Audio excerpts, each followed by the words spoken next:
Yeah, I'm not sure. It's definitely better to be...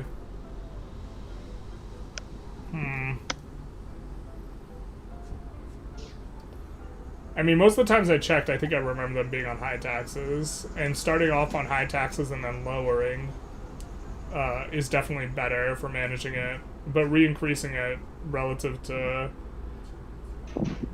It also depends on your proportion, right?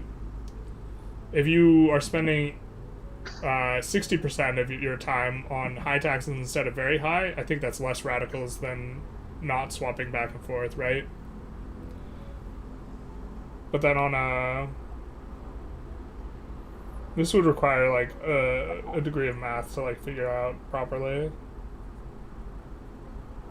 Like, per income and then per, like, reduction of loyalists and radicals, and then offsetting the fact that you're gonna yo-yo your SOL a little bit, and that's gonna cause radicalism overall. It wouldn't have for, like, Great Britain, though. Great Britain had, like, level 3 or 4 police. It's much less of a concern. Doesn't those local police is the one that decreases it from also standard of living? Okay.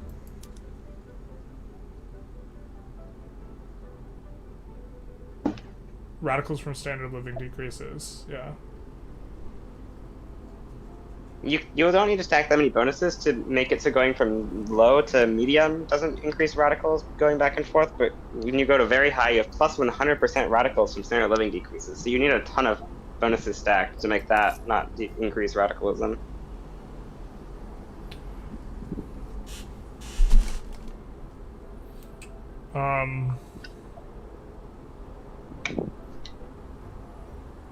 Yeah, you do. It didn't used to. You didn't need as much before. Yeah, it was only plus 50% before. Yeah. This was really such a huge nerf in 1.7, but it like got counteracted by the abdication buff. Well, the abdication didn't get buffed. It was just. Is it always like that? It was like that before. The thing is I didn't abuse abdication until I had a bunch of radicals from high taxes because they nerfed taxes. And then I was like, you know what? We're here to crank and stank, not any of this nonsense. So, I think the early... They're nerfing abdication. I think the early tempo makes it worth it. I do too. I think that you do want to start peeling back down, though. When you start hitting the construction malice from Turmoil. But I think that you just, in order to avoid that construction malice, you just abdicate. And that this is, like, the meta for, like, how you approach the game. For some reason, India has a huge amount of radicals in, like, every run I do, including this one. So India has like, a huge amount of radicals? You were talking about when you do Bengal? Standard of living. Because when you're EIC, it's a very obvious reason. What's your unemployment at in these states? How is China's how is China's but I don't have the same issues with China. Is the thing that confuses me.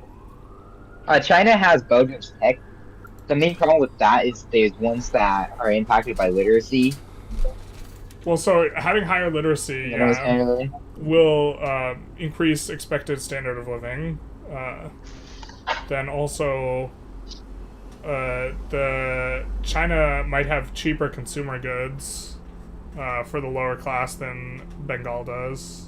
I don't know if and I still had a lot of radicals. I think I had 100 million radicals or so, but that's also due to conquest and the infamy. Yeah, a lot of it is the conquest, but like the infamy is bad. Or let's check out Bengal's like grain price versus China's grain price, because that's going to be like the most critical one. But taxed the grain for like 80% of the game. Is the industry ban gone? I just got rid of industry ban a couple years ago. Yeah. So the price of grain is 10% higher in the Bengali market. So when you have a higher proportion of your stuff as cash crops versus grain, that might be a driver. China might be building rice farms, you're building opium. In this game, China has way more radicals than me, but in my test games, I've been able to keep like 0 radicalism on China with abdication. That's not the same that I can do with Do you build opium India, though. on EIC? No, not usually. Okay. Because building opium also fires a bunch of pops. That don't I think you were immediately looking fire at the UK's market, by the way. Huh? I think you were looking at the UK's market. No, I looked at Great Qing. Just now? On the stream? Yeah, I think you didn't look at Bengal, but No, market... I looked at the UK initially, and then I looked at Bengal. Oh, Okay. maybe I messed up. No, yeah, Bengali's at plus 38 on grain, and Belgium is at plus 28. If you're part of the UK's market as Bengal, then your grain price will be like inflated by the UK as well. But that's not what you're talking about. You're talking about playing as a released Bengal. Yeah, I was playing test games for 3v3 where day one release EIC as Britain and then play EIC. The low literacy will probably mean, I mean, if you watch really close where you're getting number of radicals, which is not something I check like very often, and you look and see standard of living below minimum expected, you're probably getting a way bigger number on that from Bengal than you would in China. It's usually 3/4 decreases and 1/4 below expected on Bengal, I think. Right now it's, oh, you have a ton from, oh no wait, that's not a ton from enslaved. You're getting plus 3 mil from standard living and plus 600k from below expected. Yeah, similar ratio to what I was saying. And then China is, China's ratio is different. They're like 1/7 versus 1/6. I guess it's kind of close, but they're getting 20 million from decreases in standard of living and 3.4 in below expected. This China has a way higher, like, unless you're practicing China where they get access to education early, this China has a higher literacy than China will at this point. They actually have a higher literacy than Bengal right now. Yeah, this China has a certain amount of radicals. It's 1868. Huh? It is 1868. I assume they had fire. Yeah. I don't think they usually have higher than this in 1868. I think I have like this much in my 1890 run as Qing. Yeah. One of the earliest that you can get education, I think, is China is 15 years in, maybe 10, because you can use universities, get just enough. They can slightly pass the schools. You need industrialists as China to pass it. Yeah. Universities actually provide just enough. Academics will be more inclined towards industrialists. It's not going to be enough to get them demarginalized on their own, I think. It wouldn't be on their own, though. It works. I don't know if I'd attribute it as much to the universities. I think you can just look in the population and look at census data, and there's a way to sort by political power, and you can just look at how much political power is because of capitalists, and look at how much is because of academics when you do that, if you wanted to know the answer. I'll go load up my run and see what the percentage of industrialist clout is between the two. And then you just multiply by their predisposition towards the interest groups, right?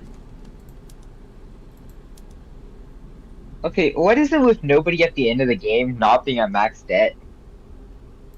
That's just a leak. Everyone should just max out construction and debt at the very end. We forgot to min taxes. We should have been on min taxes. Yep, that too. Although it takes, there's a long lag in between when you lower taxes and when SOL increases. It takes a while to, like, ramp up to your equilibrium SOL. You shouldn't go bankrupt that quick, though. No, but yeah, last 30 minutes you should decrease taxes and spam construction. It'll make any 2-session game, like, really unplayable at the start, though. We're not going a 3rd session, obviously, but... Yeah. Is the UK player still in here? They left, Don't right? think so. No, he left. No, I'm the only one left. He, like, had 1.2k construction, but he was idling it most of the time. It's filled now. which is part of how he cranked up his GDP. Maybe that was always the plan, but he, for forever, was idling like 2/3 of his construction. I wanted to ask him if there was a reason. Maybe the reason was to set up the push for the very end, because he is running minus 700k now. So he correctly executed the strategy to maximize GDP, and you can see the bump up that he gets. You can really see France's bump up to 137 million, you know. Yeah, well, that's the rightful score for him. Let's not do that. No, that's like that's a bridge too far for me, because that's not abusing the game mechanic. That's not abusing the game mechanic to force something strange in game. That's abusing a game mechanic to game the scoring system that is external to the game. You know what I mean? Like it might actually be the best way to play the game, just do the minting. Just continuously switch the market capital so you go all the way up and all the way down. You can only switch it once every 5 years. Yeah. Okay, ports. I mean, you just have to build and delete a port. Well, the problem is it's destroying the building's cash reserves while you're doing this. Yeah. Oh well. And offer a little bit of minting. It's probably better than a reinvestment. I don't think it makes sense to do. It's interesting. I mean, so if everything's up, no bureaucracy China run, maybe it makes sense. If you're, yeah. Also, if all the goods are plus 75, that's actually really good for the economy. But the problem is they're not all plus 75. They're I have no clue why plus 75 modifies GDP so much, because it should make prices bad for the economy. It makes production bad, but consumption very good. Actually, you know what? Maybe it still needs to tick, and that's the problem. But it's because why does it super increase GDP so much? It takes one Monday tick for the GDP to rise a bunch when you move your market capital. Yeah, I'm just so the profitability of all the buildings goes down to like yeah, it increases the GDP while decreasing profitability of all buildings. The buildings hemorrhage money because all the prices go up. Yeah. So the reason why it increases GDP is because all prices go up, and that's how GDP is calculated. But all the prices going up, they don't go up all. Whenever at local level, the prices aren't going up. They're just going up at the market price. And so since the local levels are all tanked, instead of going up, it crushes the profitability while the overall market's profitability appears to be high. It's not in actuality high. Because if you're overproducing glass in Paris, then even if the market price is plus 75, the local price is informing it down, and it's informing the inputs up. Because it's mainly market, and so it just crushes the profitability of every building. But the GDP is higher. What if I find a way to secretly do this trick where you won't even notice that it happened, but my GDP will have rose from the trick anyway? Yes, his vision level is increased by 10 levels. That's fine. If I did that, but I released Corsica at the end, and it would show my market access as being 100%, but it wouldn't update till the Monday that I had my normal GDP. No, what you had to do was wait a month, so it was only maybe 20% higher, which would have given you a massive score lead. We didn't get to choose when the game was paused. Yeah. This is another thing. There's multiple weeks that happen in the 1:15 minute. Also, if I just don't notice it. I paused. Our plan was to just take penalties to keep it on our scores higher. That also, it would have been worth eating the penalty. So far, nobody eats penalties, but I think we're just going to ban it and just approach it the way we did, which is we just restored market access.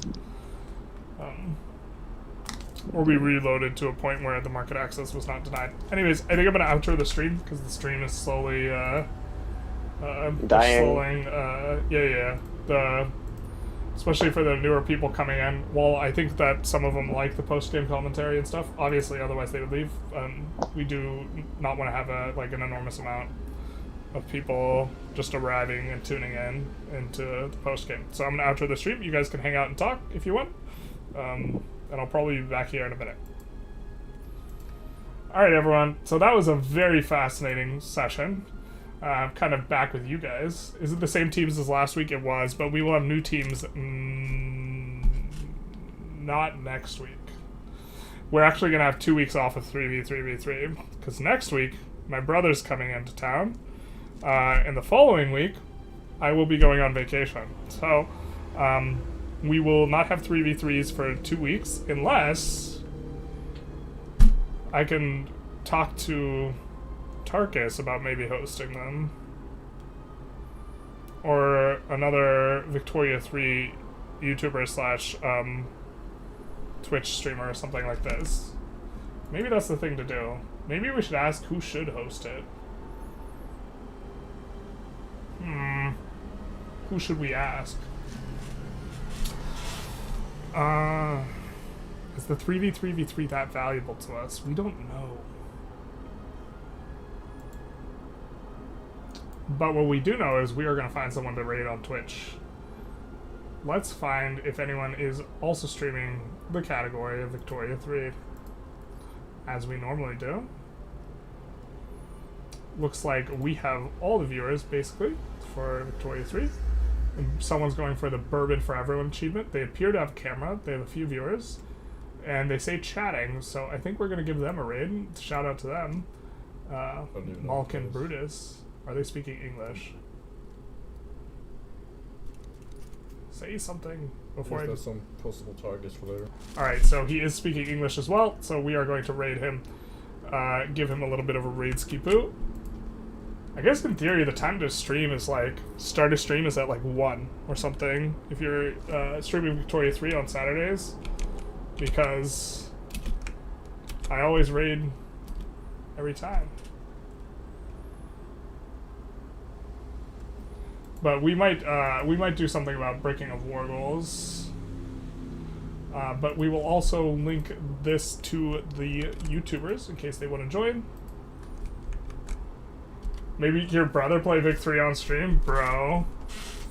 That would be a vibe. My room's also friggin' tiny. Getting 2 chairs in here would be a little bit of a thing. Maybe have to talk with Tarkus. Lemon Cake, just did a collab with him. Yeah, maybe we do that. Anyways, bye-bye now, everyone. We will end the stream for the YouTube, and we will commence the raid on the Twitch.